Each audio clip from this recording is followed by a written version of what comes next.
welcome back to the Book of Joy. About to start chapter 1. Are you sitting comfortably? So I've already read the introduction on a previous video, so if you haven't read it yet, if you haven't heard it yet, then go back to the previous video so you can hear the introduction. Not quite as fun as the main bit, but it sort of sets the scene. Okay, are you sitting comfortably? Then I'll begin. The Book of Joy. There's a nice picture here of the Dalai Lama arriving at the airport to collect Archbishop Desmond Tutu. Arrival. We are fragile creatures.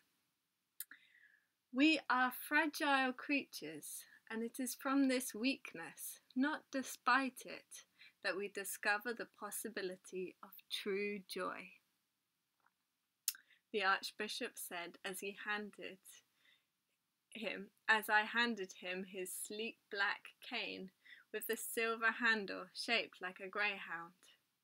Life is filled with challenges and adversity, the Archbishop continued. Fear is inevitable, as is pain, and eventually death. Take the return of the prostate cancer. Well, it does focus the mind.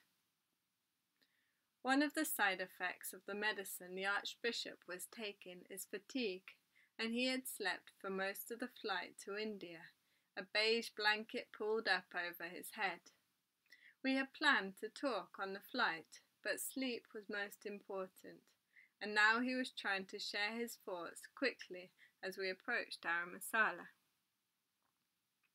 We had stopped off in Amritsar for the night so he could rest, and because the airport in Dharamsala was open for only a couple of hours a day. This morning we had visited the famed Harmandir Sahib, the Sikh religious holy site, and that's the Golden Temple. The upper stories are clad in gold, resulting in its popular name, the Golden Temple. There are 4 doors to get into the Gurdwara, which symbolise the tradition's openness towards all people and all religions. This seemed like an appropriate place to pay our respects, as we were embarking on an interfaith meeting that would bring 2 of the world's great religions, Christianity and Buddhism, into deep dialogue. As we were swallowed into a throng of the temple's 100,000 daily visitors, we got the call. The Dalai Lama had decided to meet the Archbishop at the airport, a rare honour that he bestows on very few of the endless stream of visiting dignitaries. We were told that he was already on his way. We raced to get out of the temple and back to the airport as we pushed the Archbishop in his wheelchair, his bald head covered by an orange handkerchief, a required sign of respect at the temple, which made him look like a day-glow pirate. The van tried to inch its way through the traffic, choked streets of Amritsar as a symphony of car horns played.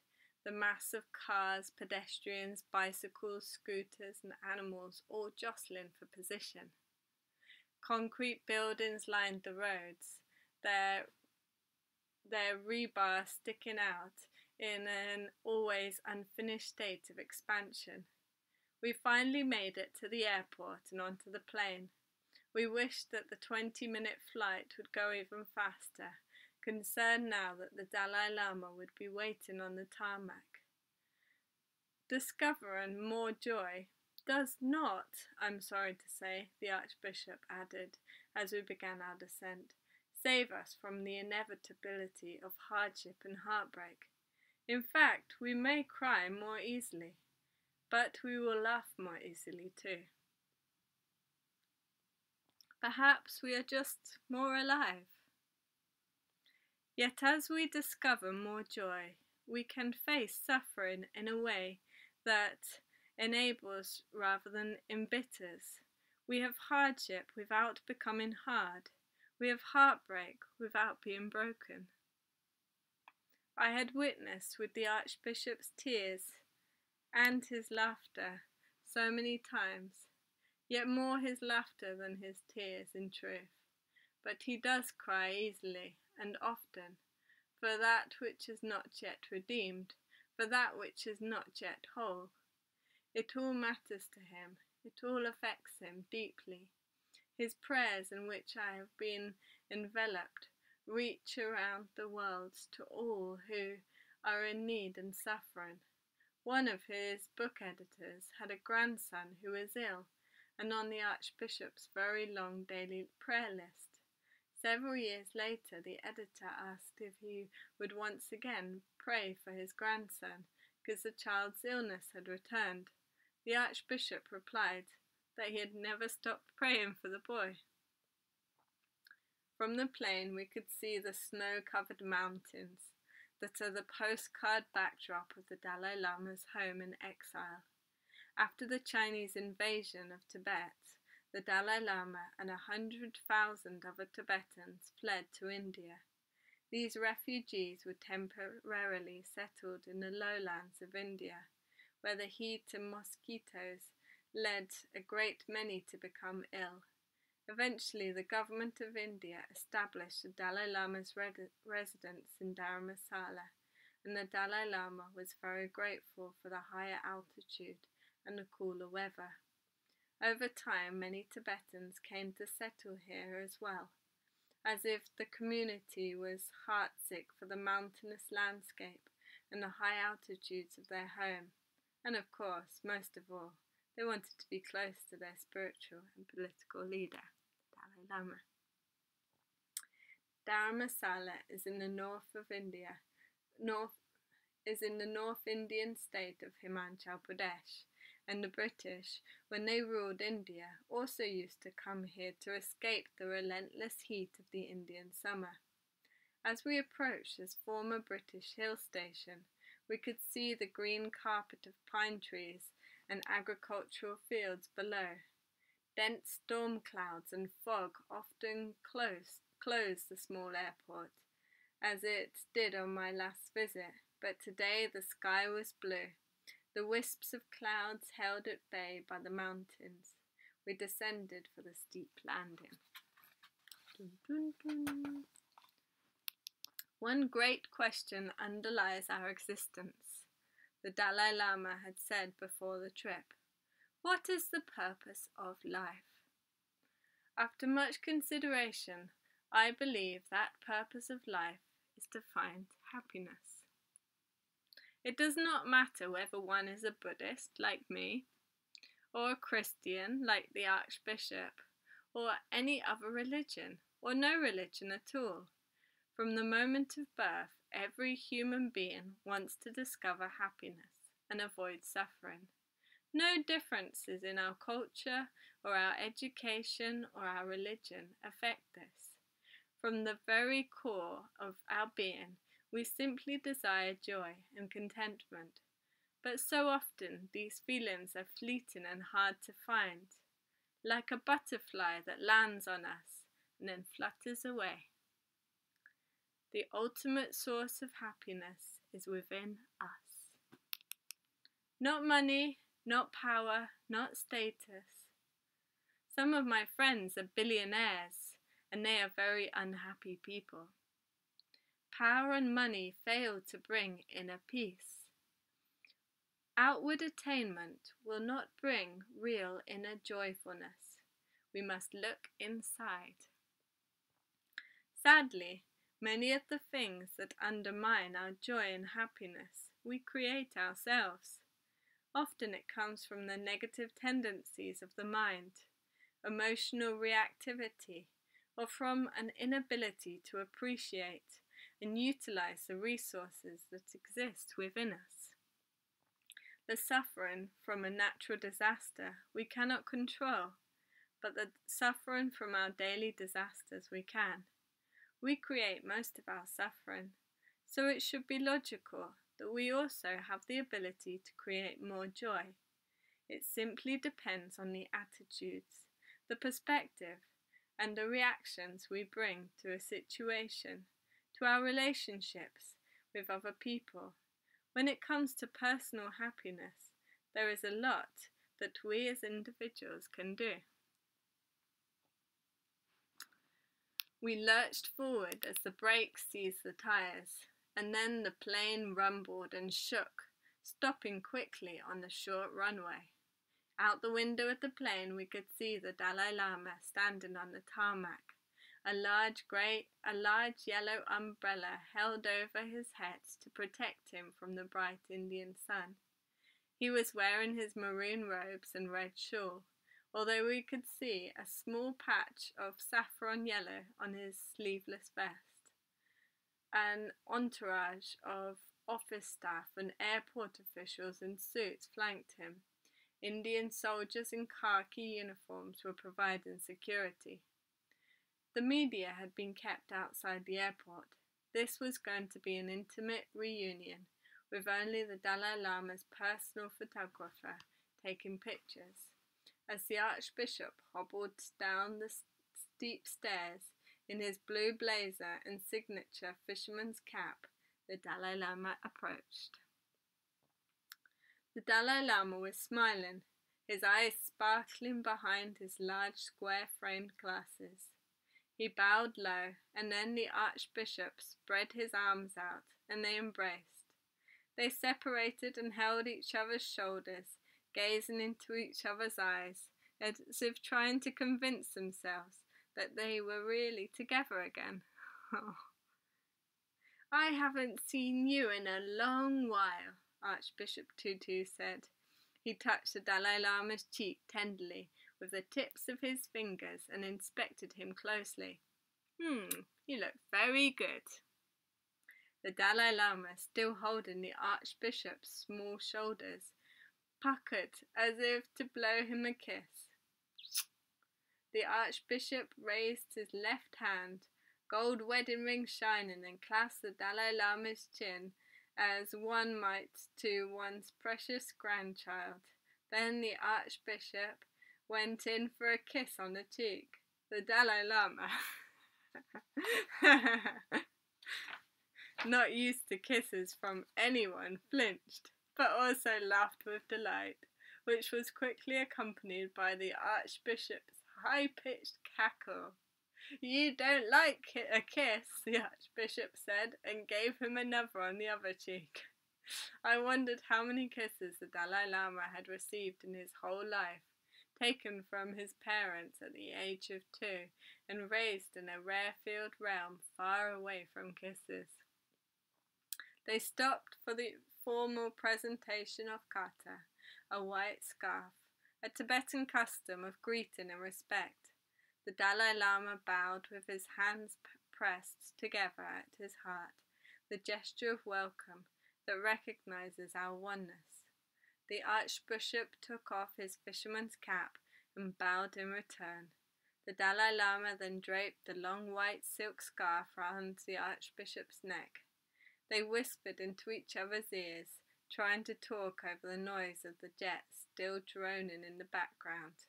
The Dalai Lama took the Archbishop's hand, and then they were more 8 than 80, laughing and making jokes together as they strolled towards the terminal, yellow umbrella sheltering above them.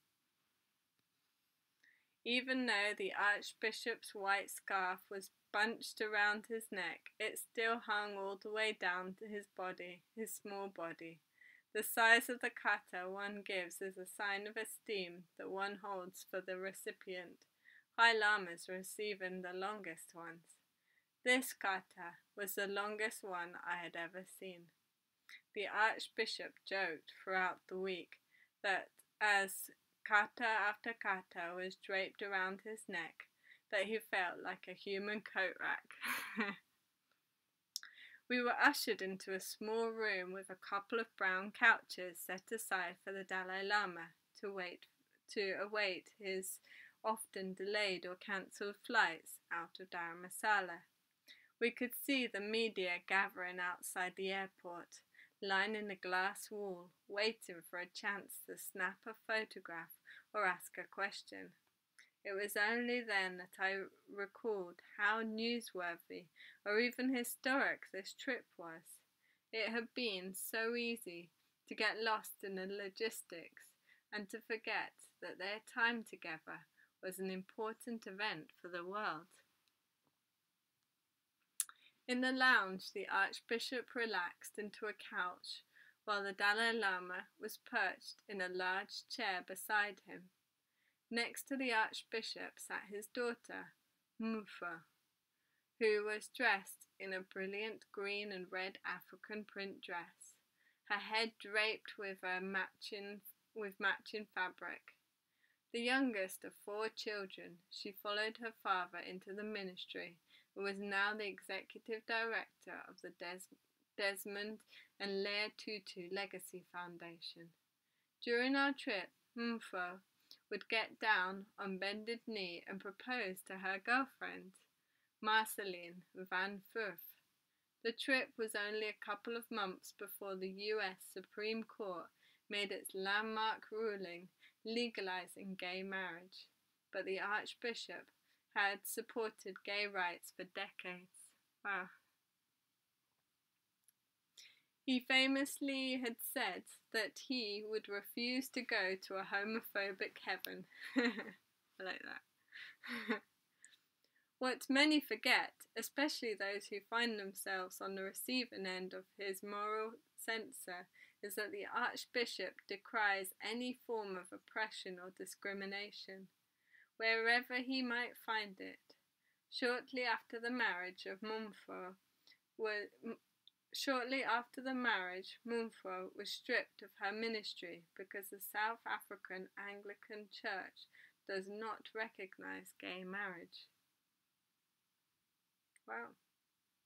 I was really looking forward to coming to your birthday, the Dalai Lama said, but your government had some difficulties at that time. You expressed some very strong words, the Dalai Lama said, as he put his hand on the Archbishop's forearm, and I appreciated it. Strong words are an understatement. The week in Dharamsala to celebrate the Dalai Lama's birthday had its origins 4 years earlier when Archbishop TuTu celebrated his own 80th birthday in Cape Town, South Africa. The Dalai Lama had been invited to be the guest of honour, but the South African government bowed to pressure from the Chinese government and was unwilling to issue the Dalai Lama with a visa. China is one of the major buyers of South African minerals and raw materials. The Archbishop was daily on the front page of the South African newspapers leading up to the celebrations, railing against the government for their perfidy and duplicity. He had even compared the ruling African National Congress, the party whose members he fought for decades to help bring out of exile and imprisonment, to the long-hated apartheid government. He said they were actually worse, because at least in the case of the apartheid government, the villainy was overt. I always try to avoid any inconvenience, the Dalai Lama said with a grin, and then pointed to the Archbishop. But I was happy someone else was willing to be an inconvenience. I was very happy. I know, the Archbishop said. You use me. That's the trouble. You use me and I don't learn. The Archbishop then put out his hand and took the Dalai Lama's tenderly. When the South Africans refused to let you come for my 80th birthday, it made the whole event all the more spectacular, because we had Google hosting our conversation, and there was a lot more press interest than there might have otherwise been. But never mind.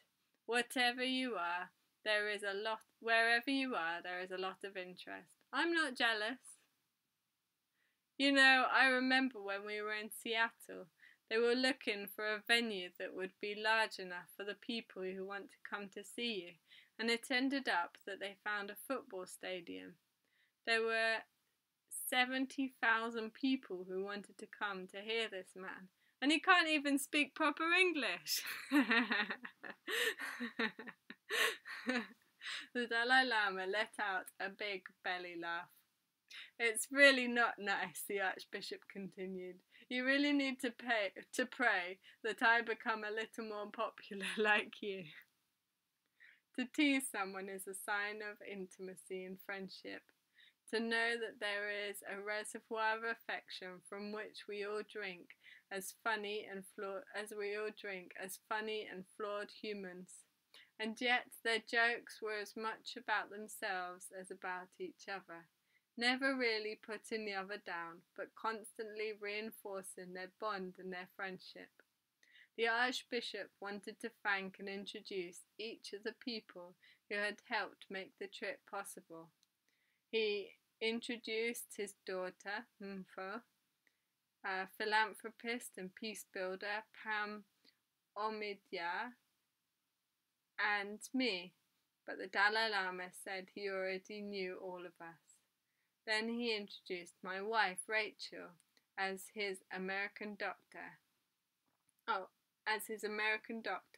Pat Christian, a colleague of Pam's from the Omidya group, and his daughter's soon-to-be fiancée, Marceline, a pediatrician and professor of epidemiology in Holland. He did not need to introduce the final member of our party, the Venerable Lama Tenzin Donjun, who was a member of the Dalai Lama's own Namgyal monastery. Now the Dalai Lama was rubbing the Archbishop's hand warmly, as he would throughout the week. They were talking about the flight itinerary and our stopover in Amritsar. This is very good. Necessary to rest, the Dalai Lama said. I always sleep 8 or 9 hours a night. But you get up very early, don't you? The Archbishop asked. That's right. 3 o'clock? 3 o'clock. Yeah, 3 o'clock. Always. And you pray 5 hours? The Archbishop was holding up 5 fingers to emphasize. Yes? The Archbishop looked upwards and shook his head. No, that's too much. Sometimes I do meditation on the nature of self, using what is known as the sevenfold analysis, the Dalai Lama said. Jimpa later explained that this is a Buddhist contemplative practice in which one searches for the true nature of self by analysing the relationship between oneself and the physical and mental aspects of our body and mind. For example, the Dalai Lama continued, Now, when I look at you and I analyse, I see that this is my dear, respected friend, Bishop TuTu. No, this is his body, not himself. This is his mind, but not himself. I'm going to say that again. For example, the Dalai Lama continued, Now when I look at you, I analyse. I see that this is my dear, respected friend, Bishop TuTu. No, this is his body, not himself.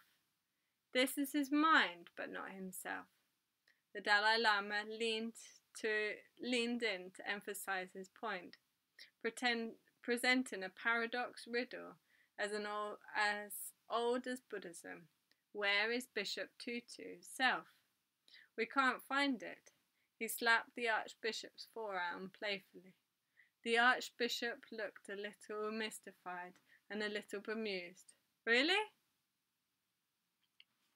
So now the Dalai Lama concluded, in quantum physics they also have a similar view. Any objective thing does not really exist. There is nothing ultimately we can find. This is similar to analytical meditation. The Archbishop put his hands over his face in bewilderment. I couldn't do that. The Dalai Lama must have been arguing against there being an essential Bishop TuTu but at the same time there was a person, a friend, that was special to him in a way that, despite his friendliness to all, was unique and clearly important to him. Jimper and I discussed what it was about this relationship that probably meant so much for both of them. It was rare to have a true friend. There are, after all, not many members of the Moral Leaders Club. Their lives are filled with people who relate to them as icons. It must be a relief to find someone who is not looking for a photo op. Certainly, they also share values at a place where the core of all religions meet, and of course, they share a fantastic sense of humour. I was beginning to see how central friendship and relationship more generally was in our experience of joy. This was a theme that would arise many times in our week together. I tell people, said the Archbishop, that one of the greatest things about you is your serenity. I say, well, you know, every day he spends those 5 hours in the morning meditating, and it shows in how you respond to things that are agonizing, the pain of your country and the pain of the world. As I say, I try, but 5 hours is too much. The Archbishop, characteristically humble and self-effacing, was dismissing his own 3 or 4 hours of prayer a day. It is true he sleeps in until 4. What is it, I wondered, about spiritual leaders that they are always getting up early to pray and meditate? It clearly makes a great difference in how they approach their day.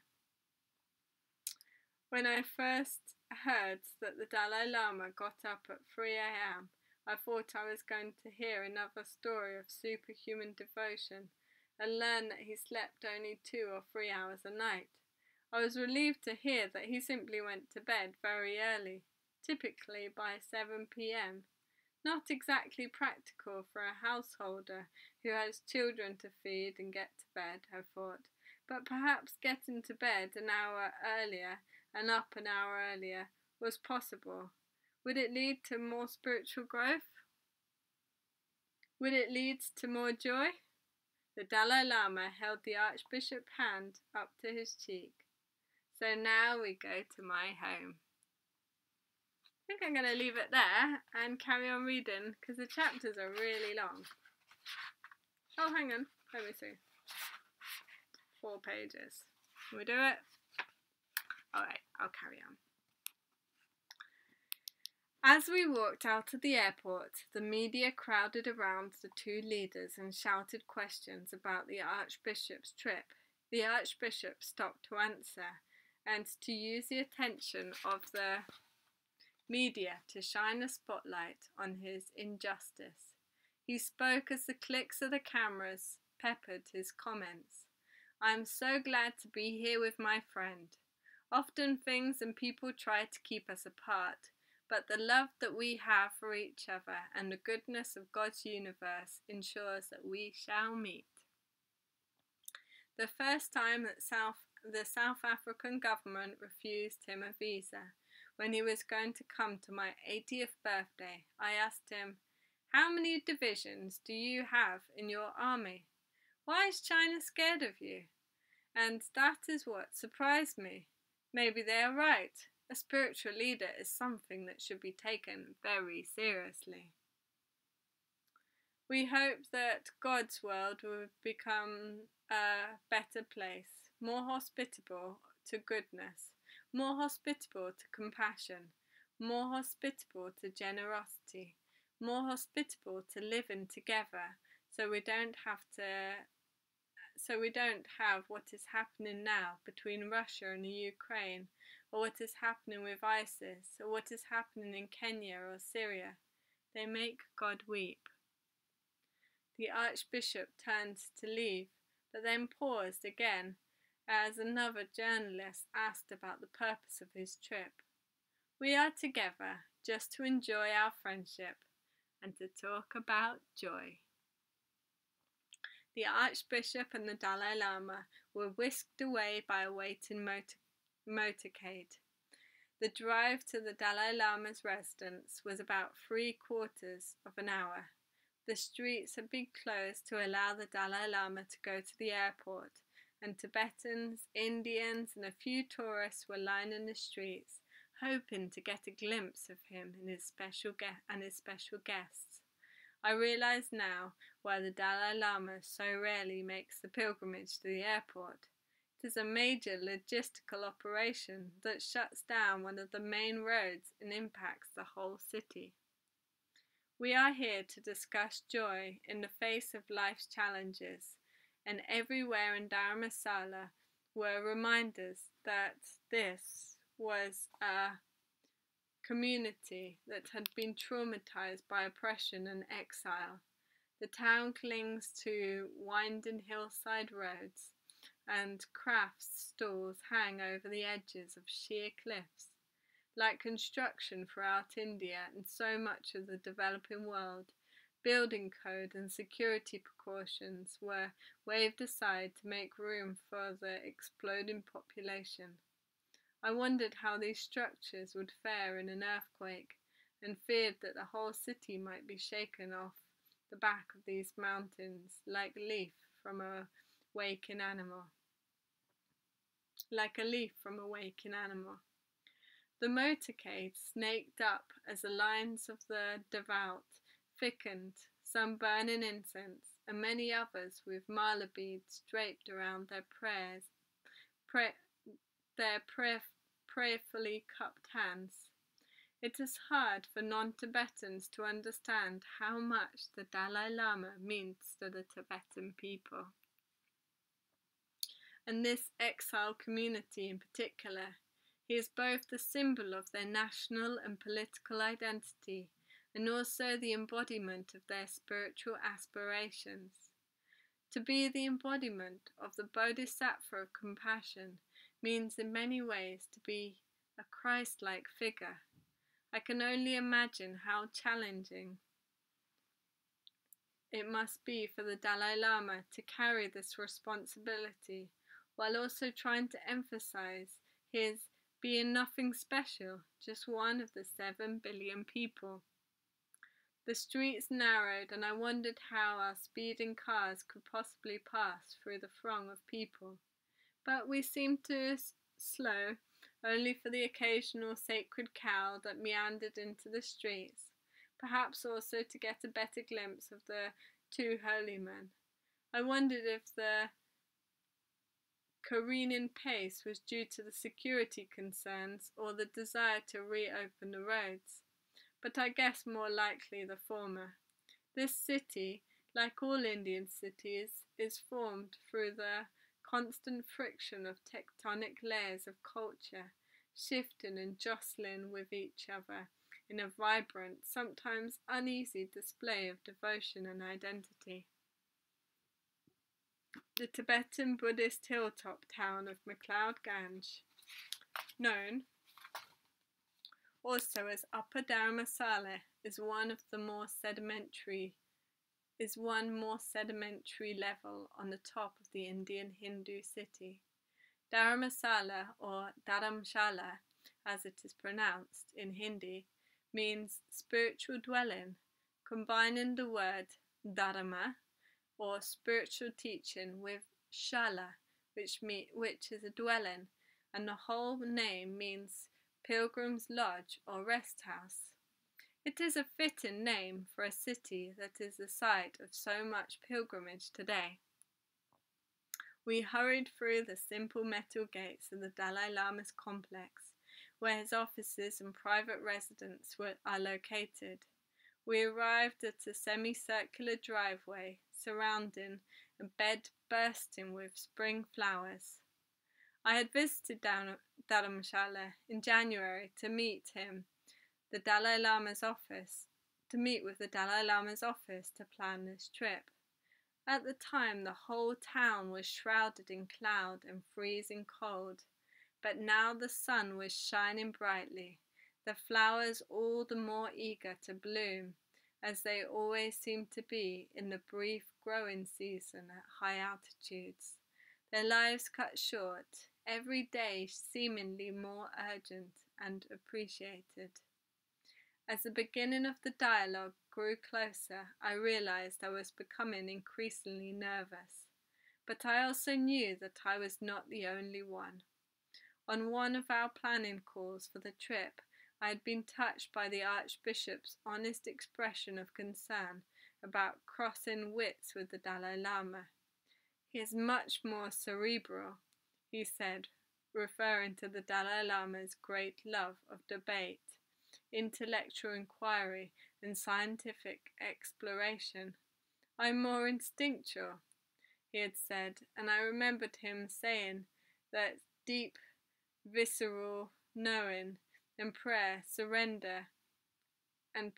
surrender had guided all the major turning points of his life and his mission in the struggle to end apartheid.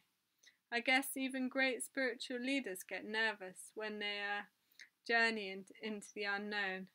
After a day of rest for the Archbishop, we would begin the dialogue on the nature of true joy. Dun, dun, dun. And see the pictures coming up. Oh, that's a good one. Okay, join me for chapter 2 in the next video. Take care. Hope you're doing okay and enjoying. Lots of love. Please share it with people if you think they might enjoy it, because that's why I'm reading it. I just think it's got some really beautiful messages in it that I think can help people at the moment. So if you know someone that's struggling a bit, please share the video and it might bring them some joy. Take care. Oh.